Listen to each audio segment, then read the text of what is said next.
Hi, my name is Eduardo, and I'm going to go over Jonathan's speech. In the claim fact speech given by Jonathan Ray, we were introduced to the topic of driving with safety. Jonathan went on by stating three claims, being, one, that drivers are unaware of the dangers associated with driving. 2, a high-performance defensive course will help reduce accidents, and 3, current driving requirements are not enough. Today, I will point out the flaws in the speech and demonstrate that evidence used for the speech was less than accurate. When it comes to the first claim that the drivers are unaware of the dangers associated with driving, Jonathan mentions that most people are unaware of the dangers because they don't know how their car will function during an emergency. He goes on by stating that how many of us go out there in the middle of the downpour and slam your brakes at 65 miles per hour just to see how your car will slide, how far your car will slide. He brings forth the topic. Basically, he made me wonder what his claim was. What Jonathan should have done was introduce solid evidence, such as the one given by Virginia Safety Council. They said that every car has a different stopping distance due to the performance of the vehicle, but the thing that varies the most would be reaction time. It's just like Jonathan stated, we don't go out there on the road and say, I'm going to get in my car and see how my car performs in an emergency.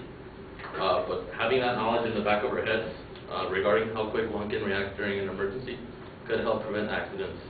In the second claim, Jonathan states that taking a performance defensive course will help reduce accidents. But then he contradicts himself by saying, although no real statistics are available on how many accidents this course prevents, Edmunds.com asked 5 participants, 4 out of 5 said that this helped open their eyes. If this is the case, then why even take the course? If there's no real proof that taking the course will help you make you a better driver. Another thing that Jonathan failed to mention was that this course, for the most part, ranges from $200 to $300 for a 3-hour session.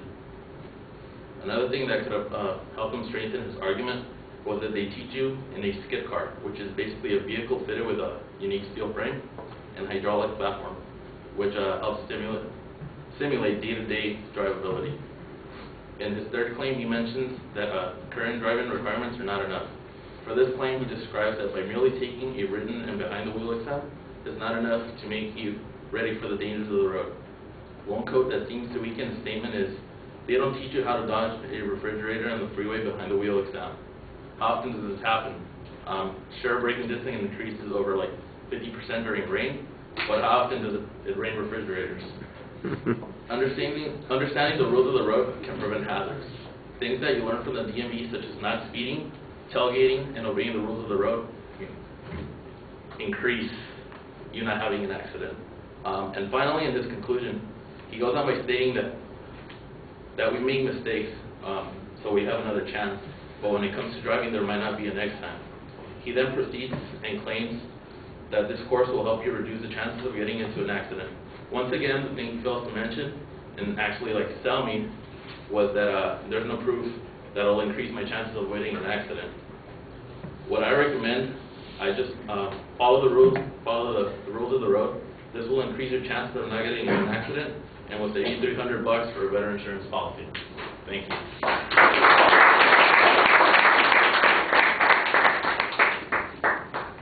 It could happen, man. You never know. No one's shooting them.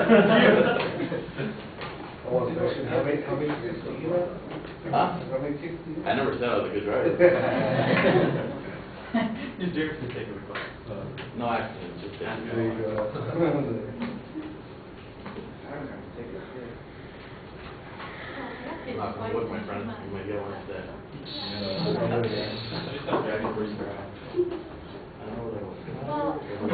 San Jose and one was All right, Eddie, you ID'd the topic clearly. You outlined what the secondary structure was, so it sounds like it's going to be pretty well organized. And I also thought, as you're going through the speech, you did a pretty good job of signposting, too. Your general goal is pretty clearly stated.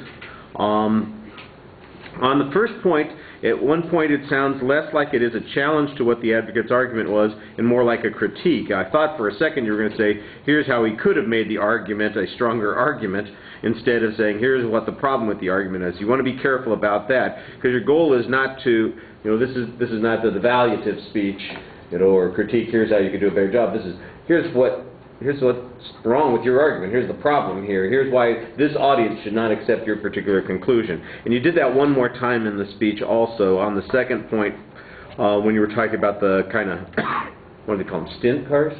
Skid cars. Skid cars. Skid cars. All right. I don't know what that point gets you. But your evidence challenge on the second point was pretty reasonable, pointing out the absence of evidence that the advocate presented. On your last point, you try to minimize the hazards. You do make a claim that says adhering to the DMV rules is the most likely thing to protect you, and I think that that's a good argument to make. It would be a better argument if you had some evidence to back it up. All right, but as a counterclaim, I think it's the right kind of point to make.